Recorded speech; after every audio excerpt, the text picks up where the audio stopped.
السلام علیکم ورحمۃ اللہ وبرکاتہ۔ دوستو، برکت کے لیے درود پاک پڑھ لیں۔ حضور صلی اللہ علیہ وآلہ وسلم کا ارشاد ہے کہ 3 آدمیوں کی دعا رد نہیں ہوتی: ایک روزہ دار کی افطار کے وقت، دوسرا عادل بادشاہ کی دعا، اور تیسرے مظلوم کی، جس کو حق تعالی شانہ بادلوں سے اوپر اٹھا لیتے ہیں اور آسمان کے دروازے اس کے لیے کھول دیے جاتے ہیں، اور ارشاد ہوتا ہے کہ میں تیری ضرور مدد کروں گا، گو کسی مصلحت سے کچھ دیر ہو جائے۔ در منصور میں حضرت عائشہ رضی اللہ تعالی عنہا سے نقل کیا ہے کہ جب رمضان شریف آتا تھا تو نبی اکرم صلی اللہ علیہ وآلہ وسلم کا رنگ بدل جاتا تھا اور نماز میں اضافہ ہو جاتا تھا اور دعا میں بہت عاجزی فرماتے تھے اور خوف غالب ہو جاتا تھا۔ دوسری روایت میں فرماتی ہیں کہ رمضان کے ختم تک بستر پر تشریف نہیں لاتے تھے۔ ایک روایت میں ہے کہ حق تعالی شانہ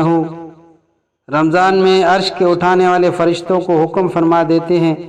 کہ اپنی اپنی عبادت چھوڑ دو اور روزے دار کی دعا پر آمین کہا کرو۔ بہت سی روایات سے رمضان کی دعا کی خصوصیت سے قبول ہو جانا معلوم ہوتا ہے، اور یہ بے تردد بات ہے کہ جب اللہ کا وعدہ ہے اور سچے رسول صلی اللہ علیہ وسلم کا نقل کیا ہوا ہے تو اس کے پورا ہونے میں کچھ تردد نہیں۔ لیکن اس کے بعد بھی بعض لوگ کسی غرض کے لیے دعا کرتے ہیں مگر وہ کام نہیں ہوتا، تو اس سے یہ نہیں سمجھ لینا چاہیے کہ وہ دعا قبول نہیں ہوئی، بلکہ دعا قبول ہونے کے معنی سمجھ لینا چاہیے۔ نبی اکرم صلی اللہ علیہ وسلم کا ارشاد ہے کہ جب مسلمان دعا کرتا ہے کہ بشرطے کہ قطع رحمی یا کسی گناہ کی دعا نہ کرے تو حق تعالی شانہ کے یہاں سے 3 چیزوں میں سے ایک چیز ضرور ملتی ہے، یا خود وہی چیز ملتی ہے جس کی دعا کی، یا اس کے بدلے میں کوئی برائی مصیبت اس سے ہٹا دی جاتی ہے، یا آخرت میں اس قدر ثواب اس کے حصے میں لگا دیا جاتا ہے۔ ایک اور حدیث میں آیا ہے کہ قیامت کے دن حق تعالی شانہ بندے کو بلا کر ارشاد فرمائیں گے کہ اے میرے بندے، میں نے تجھے دعا کرنے کا حکم دیا اور اس کے قبول کرنے کا وعدہ کیا تھا، تو نے مجھ سے دعا مانگی، وہ عرض کر گیا کہ مانگی تھی۔ اس پر ارشاد ہوگا کہ تو نے کوئی دعا ایسی نہیں کی جس کو میں نے قبول نہ کیا ہو، تو نے فلاں دعا مانگی تھی کہ فلاں تکلیف ہٹا دی جائے تو میں نے اس کو دنیا میں پورا کر دیا،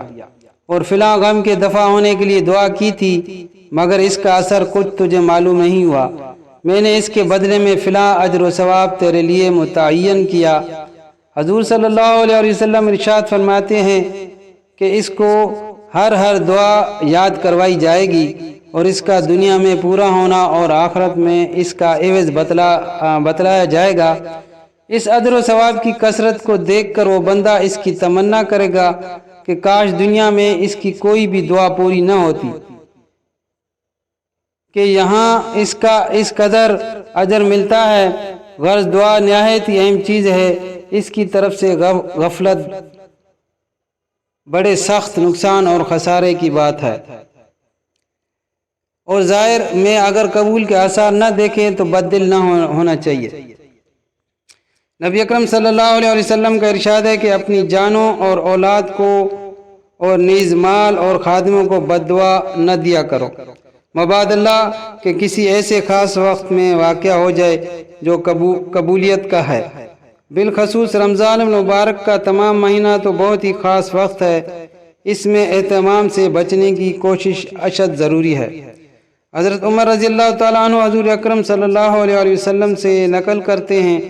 کہ رمضان المبارک میں اللہ کو یاد کرنے والا شخص بخشایا ہے اور اللہ سے مانگنے والا نامراد نہیں رہتا۔ حضرت ابن مسعود رضی اللہ تعالیٰ عنہ کی ایک روایت سے ترغیب میں نقل کیا گیا ہے کہ رمضان کی ہر رات میں ایک منادی پکارتا ہے کہ اے خیر کے تلاش کرنے والے، متوجہ ہو اور آگے بڑھ، اور اس برائی کے طلبگار بس کر اور آنکھیں کھول۔ اس کے بعد وہ فرشتہ کہتا ہے کہ کوئی مغفرت کا چاہنے والا ہے کہ اس کی مغفرت کی جائے، کوئی توبہ کرنے والا ہے کہ اس کی توبہ قبول کی جائے، کوئی دعا کرنے والا ہے کہ اس کی دعا قبول کی جائے، کوئی مانگنے والا ہے اس کا سوال پورا کیا جائے۔ اس سب کے بعد یہ امر بھی نہایت ضروری اور قابل لحاظ ہے کہ دعا کے قبول ہونے کے لیے کچھ شرائط بھی وارد ہوئی ہیں کہ ان کے فوت ہونے سے بسا اوقات دعا رد کر دی جاتی ہے۔ منجملہ ان کے حرام غذا ہے کہ اس کی وجہ سے بھی دعا رد ہو جاتی ہے۔ نبی اکرم صلی اللہ علیہ وسلم کا ارشاد ہے کہ بہت سے پریشان حال آسمان کی طرف ہاتھ اٹھا کر دعا مانگتے ہیں اور یا رب کرتے ہیں، مگر ان کا کھانا حرام، پینا حرام، لباس حرام، ایسی حالت میں کہاں دعا قبول ہو سکتی ہے؟ بس بھائی دوستو اور بزرگوں، اللہ سے دعا ہے کہ اللہ پاک ہمیں اس حدیث پر عمل کرنے کی توفیق عطا فرمائے اور رمضان المبارک میں حرام مال کھانے سے بھی بچنے کی توفیق عطا فرمائے۔ وما علینا الا البلاغ۔